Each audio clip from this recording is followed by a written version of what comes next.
Episode 5 of The Acolyte is honestly a very entertaining episode, especially after the sleeping pill that was episode 4. Honestly, I'm not gonna hate, this was a very entertaining episode. But the issue with the episode is that it requires you to switch off your brain so hard and just... Don't ask questions. Just consume product and then get excited for next product. If you're going to enjoy this episode, it's because you are not paying attention to the tiny details. And sadly, for someone like me, I believe that the devil is in the details. The details of this show sometimes tend to contradict themselves. And that's the issue with The Acolyte. Number one, logic sometimes stops working. Number two, there is so much inconsistency in what they're showing you on screen. For example, look at this fight scene right here, where the Sith dude is fighting with this Jedi. This one guy just stumbles all over himself forward.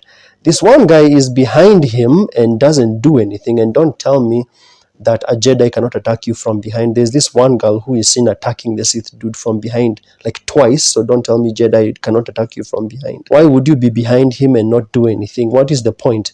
Why would you just have the advantage of being behind him and then try and move in front of him so that you can fight him from the front? And then they introduce this metal that is able to disable lightsabers. Why would you introduce this? Good God. Why is this not available in things like The Phantom Menace and Attack of the Clones? Yes, I know this TV show is set like 80 years before that time or 100 years or whatever, but the fact that someone has seen that there is metal that's able to disable lightsabers, surely, unless everybody dies in this entire show, someone surely would have been able to start doing some research and trying to understand what type of metal that is. Anyway, it feels like it just breaks the law of the entire story. This was my favorite scene, where this Sith guy just force pulls in this dude and uses his lightsaber to basically kill two at the same time. Cool scene, bro. But the issue is, what was this guy with the yellow lightsaber doing all along? He was just standing in the corner like waiting for his turn. What is the point of having 2 people, 3 people fight against one guy if you're all just going to take turns to fight the dude? Don't ask questions. Just consume product. Then Osha uses his gun to shoot this Sith dude. It literally has no effect on him. Why? The show does not want to explain to me. Stuff is just happening. I'm sure someone is going to be in the comments and tell me, oh, his helmet something. Oh, he's so strong with the Force something. Which reminds me, by the way, if he's so strong with the Force that he can Force push everyone, why does he even bother with hand-to-hand later on? The show just cannot be consistent. Either he's so powerful he can push 6 Jedi away, or he's not that powerful and he has to do hand-to-hand with them. I love this scene where Padawan basically just jumps in and kicks May, and then later on uses the Force to push her around. What was the point of kicking?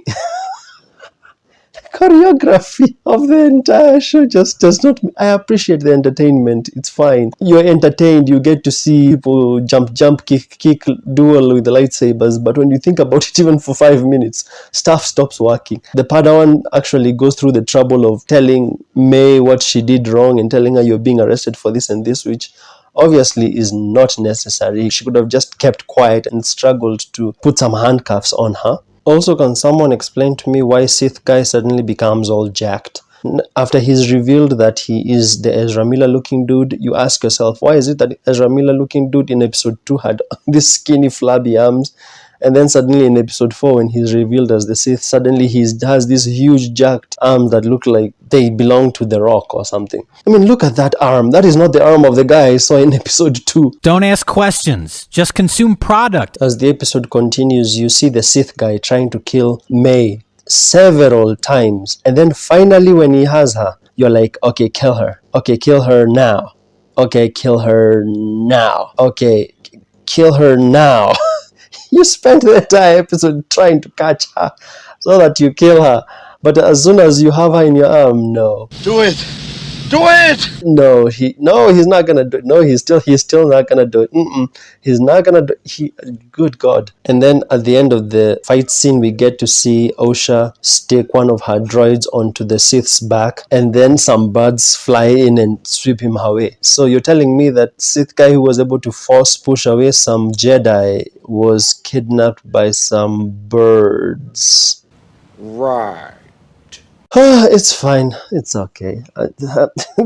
This show, man. It's entertaining. I won't deny the episode was entertaining, but the more you think about it, the more silly it becomes. Out of 10, I'll give the episode a 6. it was entertaining. It was much better than episode 4. If you want me to keep reviewing the show, make sure to smash like and subscribe. Tell me what you thought of the episode. If you can explain any of the things that I just said, I'm sure there's someone out there who's going to defend the show and try and explain it to me properly. Please go ahead. But to me, there were so many inconsistencies and stuff lacking logic that I just found the whole thing to be silly despite it being entertaining. I'll see you in the next one.